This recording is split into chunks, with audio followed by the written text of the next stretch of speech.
Je voudrais vous parler du sujet du Mashiach. Le Mashiach, le Messie, on en parle tellement, de toutes les manières. On a tous entendu cette chanson, Mashiach, Mashiach, Mashiach. On, on a tout entendu et on n'en sait pourtant rien.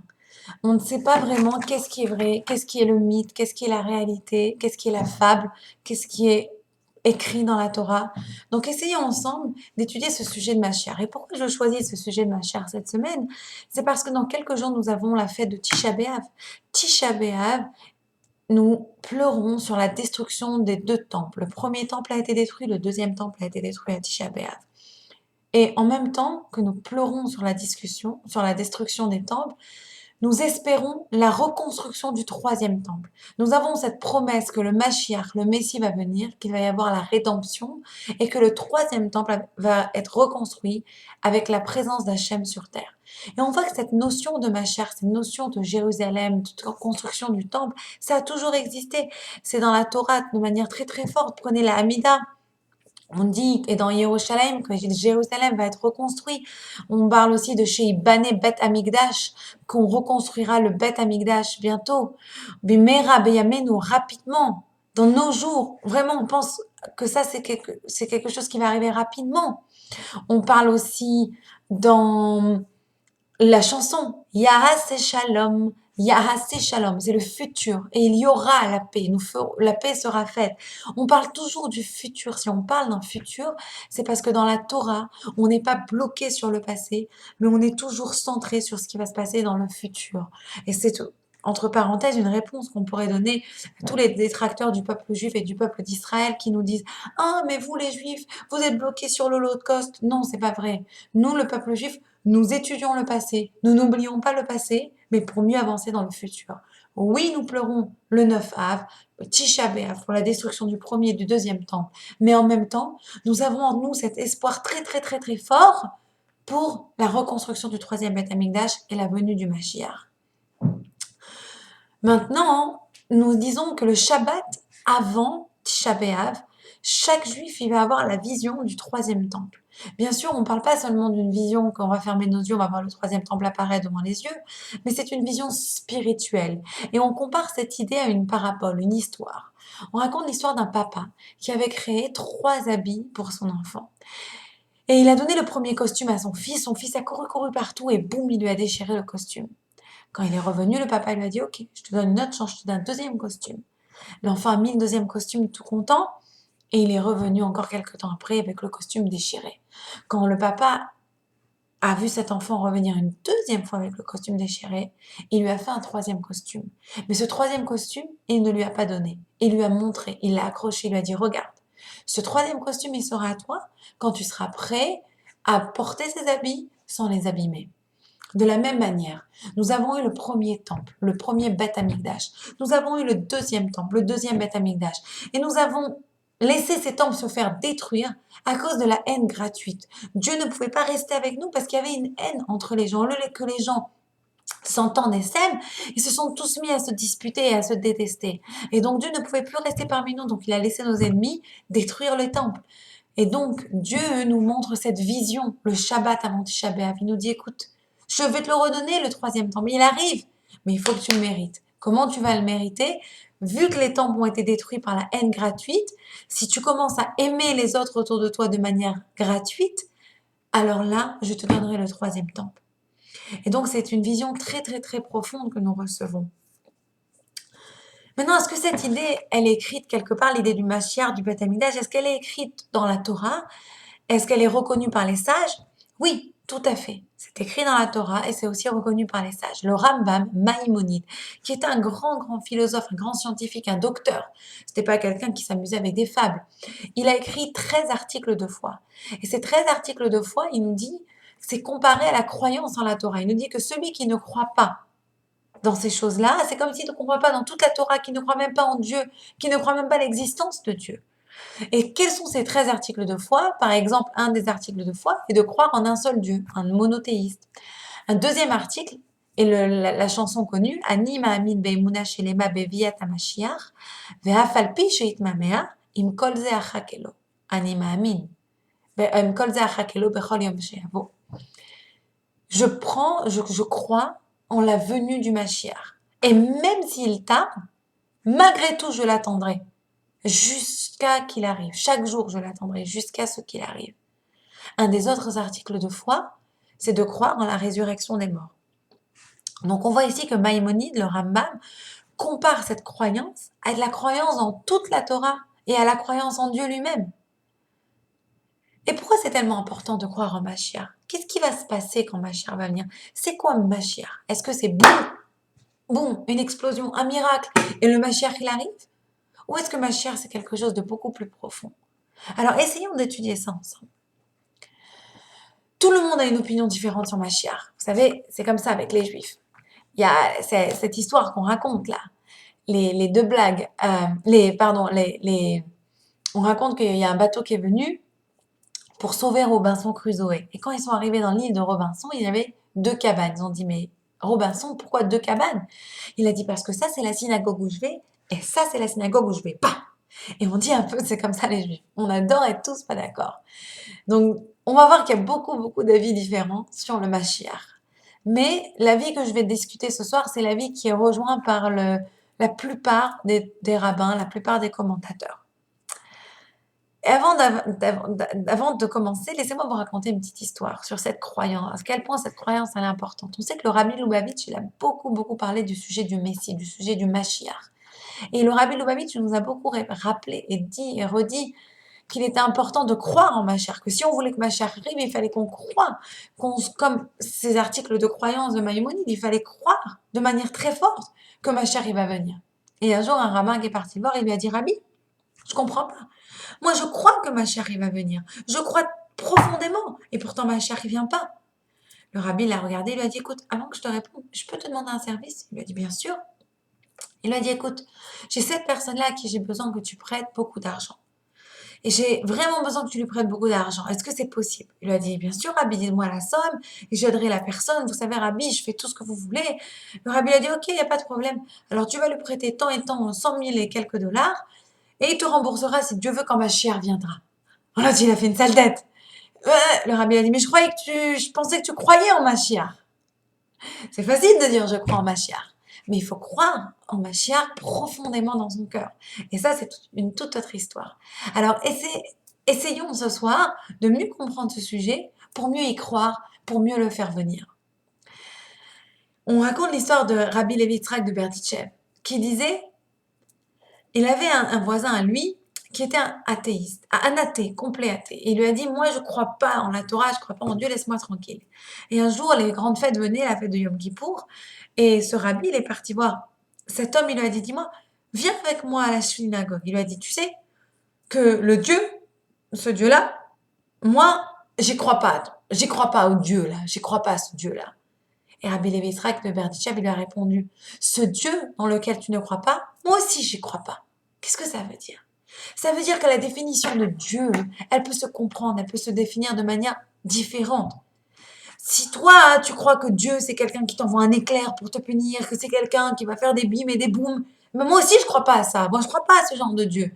Mais si tu crois que Dieu, il t'a envoyé dans ce monde avec un but bien précis, alors moi, je crois dans ce Dieu-là. Et ça, c'est un premier axiome qu'on va être obligé d'accepter et que je vais développer maintenant pour mieux comprendre l'ère messianique, pour mieux comprendre la venue du Mashiach. Tout d'abord, d'après la Torah, il faut savoir que l'ère messianique, ça ne va pas venir avec la fin du monde.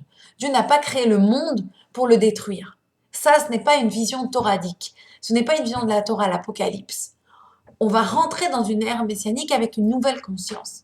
Et donc, le premier axiome qu'il faut accepter, il faut reconnaître pourquoi Dieu il nous a mis dans ce monde. On est dans ce monde parce qu'on doit faire tikkun olam, la réparation du monde. C'est quoi la réparation du monde?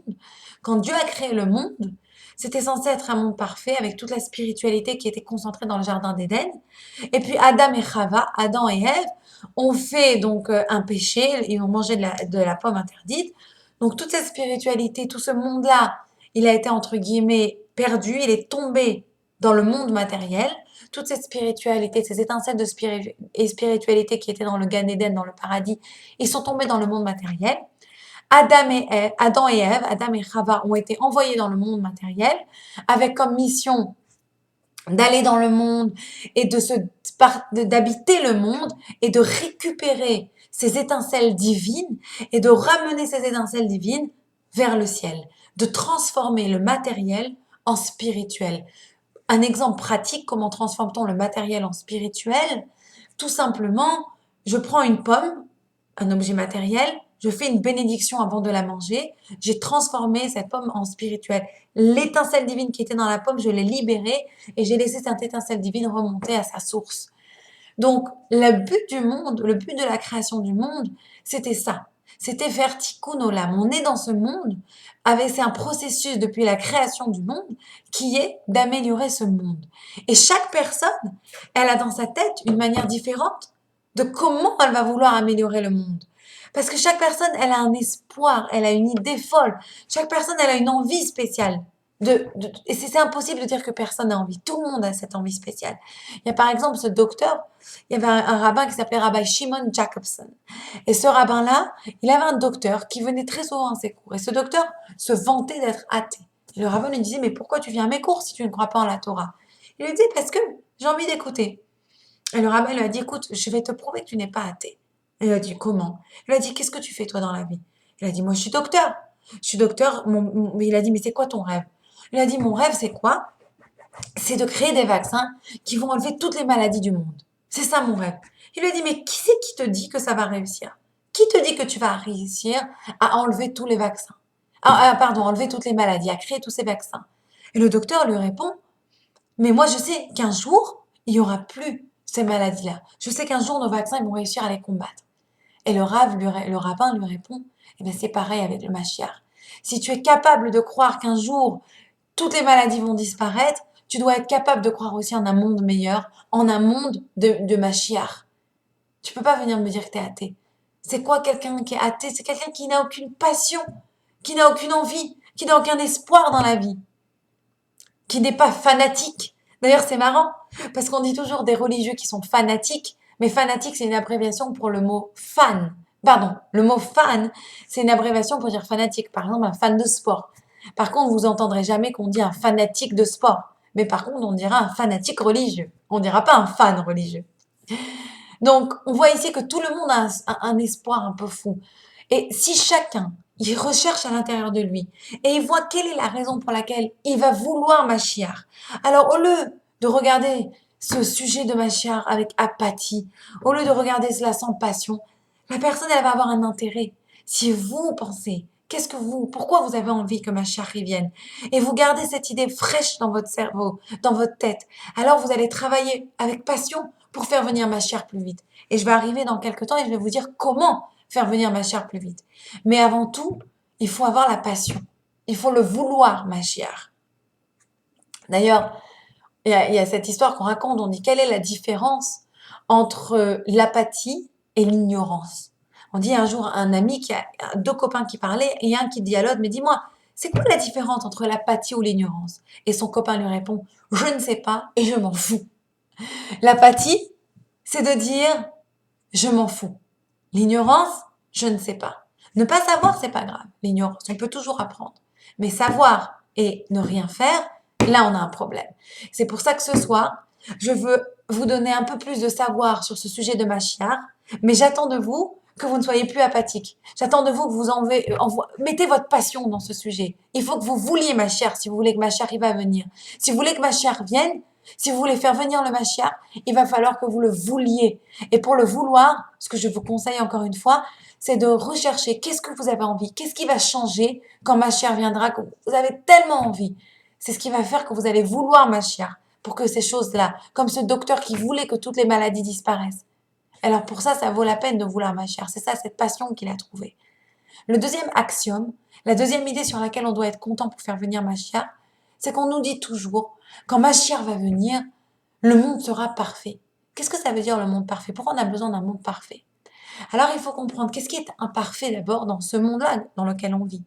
Ce qui est imparfait, c'est que tout le temps, on a le choix entre faire des choses pour soi, être centré vers soi-même, ou faire des choses pour Dieu, être centré vers la communauté, vers aider les autres. Et on passe toute notre vie dans un conflit. On se demande tous les jours cette question. Est-ce que je fais plutôt moi en premier Ou est-ce que je passe mon temps à aider les autres? Par exemple, si je vous dis demain, viens avec moi à l'hôpital, on va aller aider les malades. Vous pouvez me dire OK, et vous levez tôt venir m'aider, ou vous pouvez me dire ah, je suis trop fatiguée, je préfère dormir. Quelqu'un d'autre pourra le faire avec toi. Quelqu'un d'autre pourra aller à l'hôpital. C'est toujours ça l'idée. Est-ce que je pense à moi d'abord ou est-ce que je pense à la communauté? Est-ce que je pense à Dieu? À ce que Dieu a créé, à sa création? Et d'habitude, toute notre vie, on passe d'un sentiment à l'autre. On passe toute notre vie. Ah oui, non. Moi en premier, dans la communauté. Moi, non. C'est quoi ma chère? Ma chère, c'est quand on arrivera avec une majorité de personnes qui penseront à faire passer l'intérêt de Dieu, l'intérêt de la communauté avant le leur. De toujours regarder la grande photo. Pourquoi je suis là dans ce monde? Est-ce que j'écoute ma réflexion ou est-ce que j'écoute mon impulsion? La réflexion, c'est ce qui est c'est ce qui est God-centered, ce qui est centré autour de Dieu. Et l'impulsion, c'est ce qui me fait tout de suite dire non, mon intérêt passe en premier. Et ce qui est intéressant, c'est que par exemple, si vous décidez de venir à l'hôpital aider les malades, vous vous sentirez bien toute la journée. Mais je peux vous garantir que si vous décidez plutôt de dormir, toute la journée, vous allez penser que vous n'avez pas été à l'hôpital aider. Et c'est ça un peu les conflits que toutes les communautés, dans les familles, dans les peuples, on a.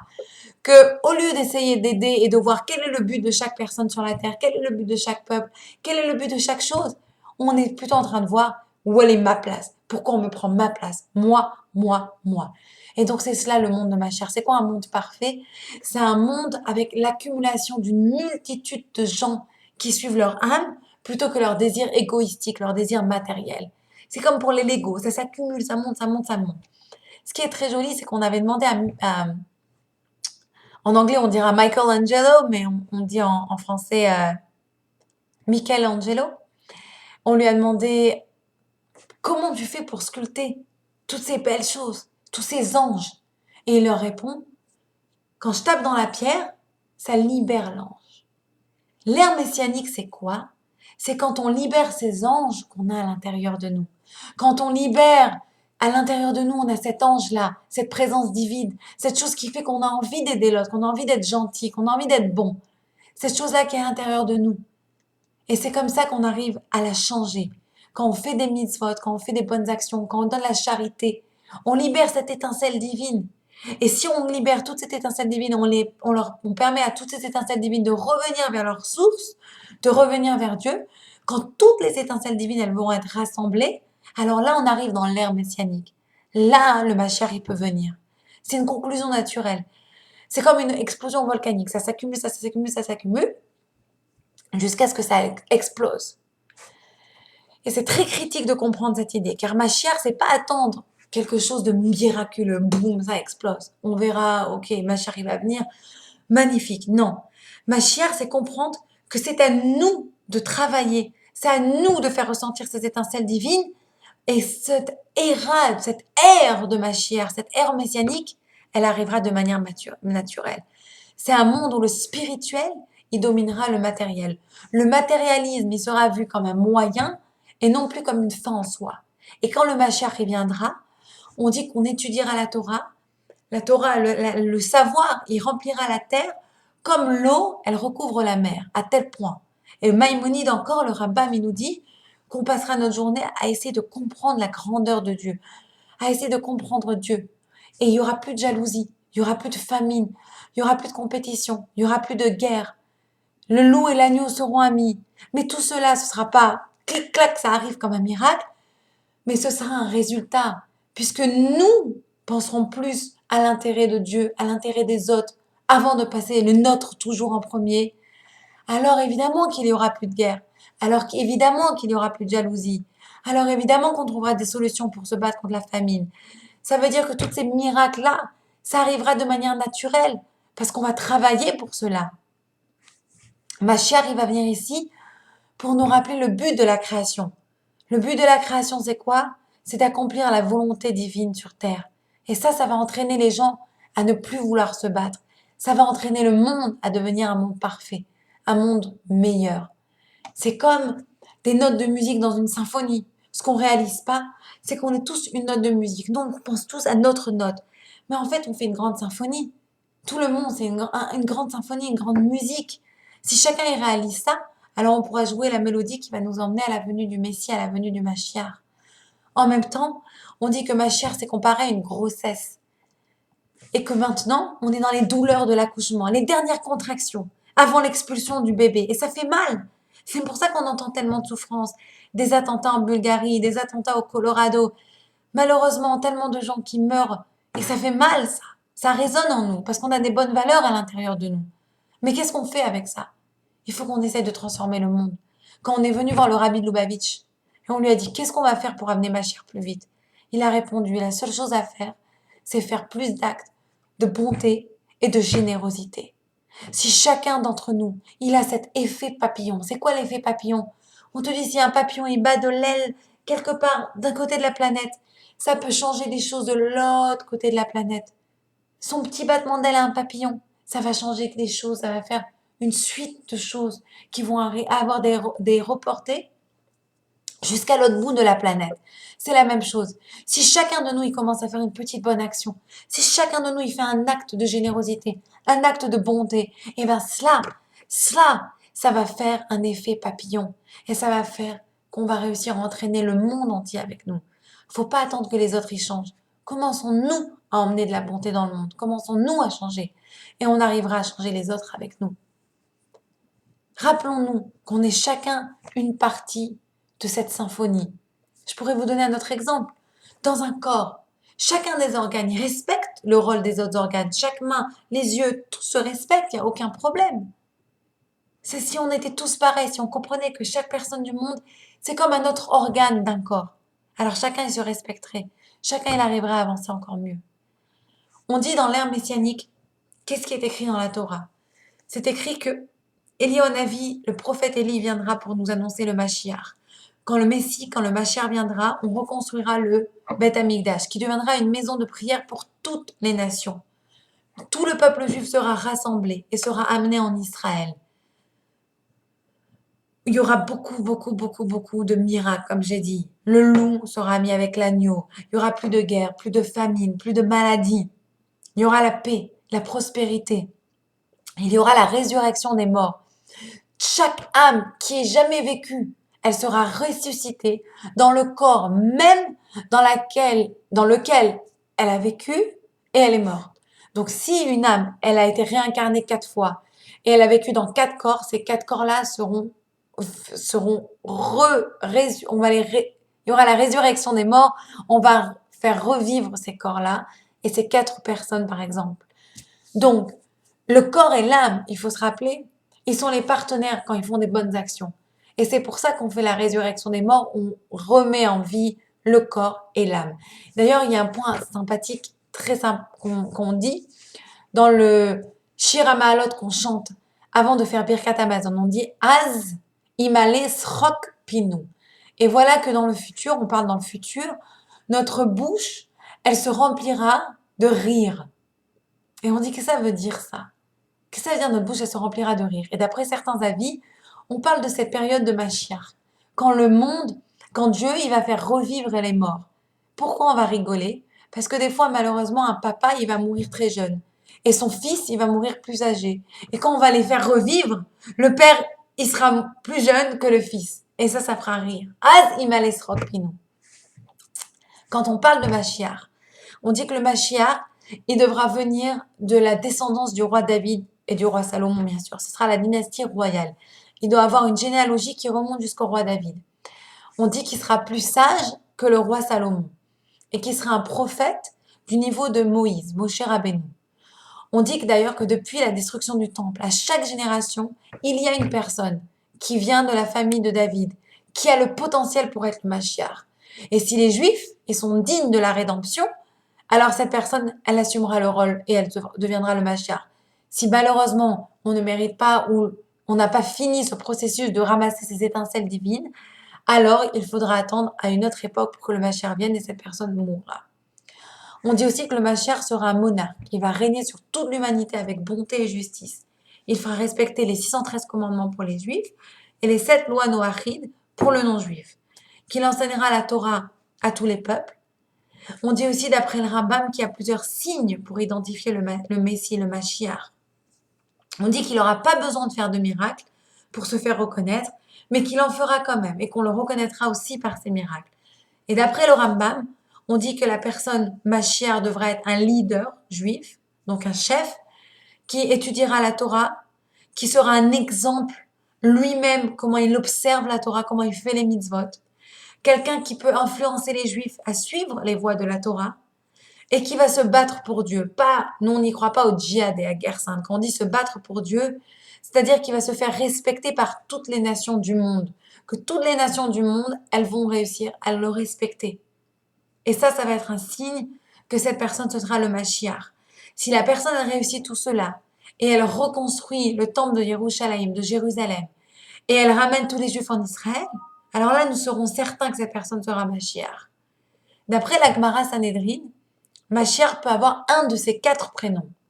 Menachem, Shilo, Yinon ou Hanina. Je répète, 4 prénoms pour le Mashiach d'après la Gemara Sanhedrin. Menachem, Shilo, Yinon ou Hanina.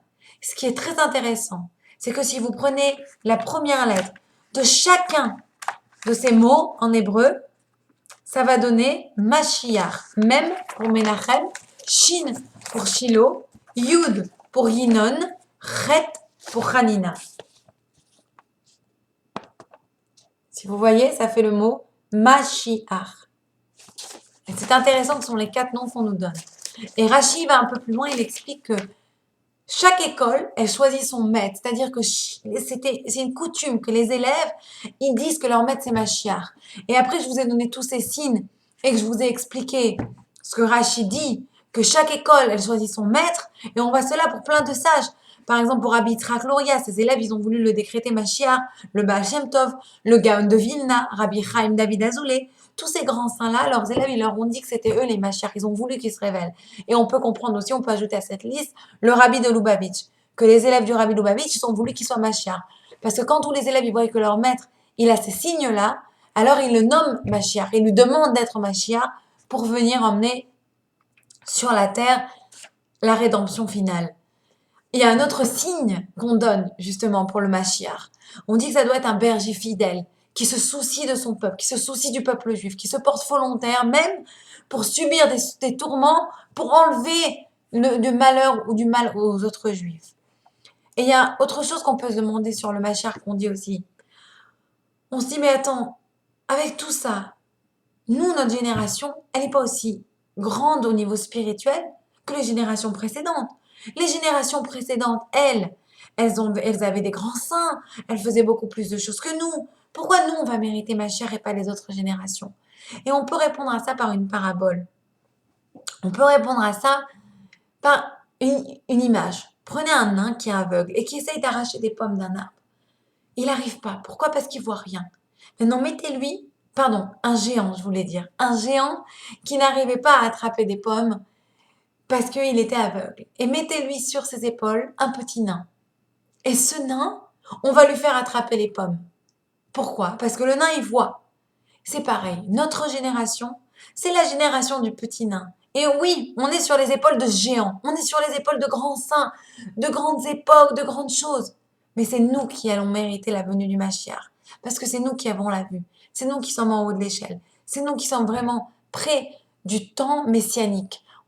Tout le monde, tous les calculs, toutes les époques, on nous dit que ça va arriver incessamment. Alors comment vous allez arriver à faire venir Mashiach? Comme on a expliqué. Rappelez-vous le but premièrement de la création du monde. On est sur le monde pour faire tikkun olam. On est là pour réparer.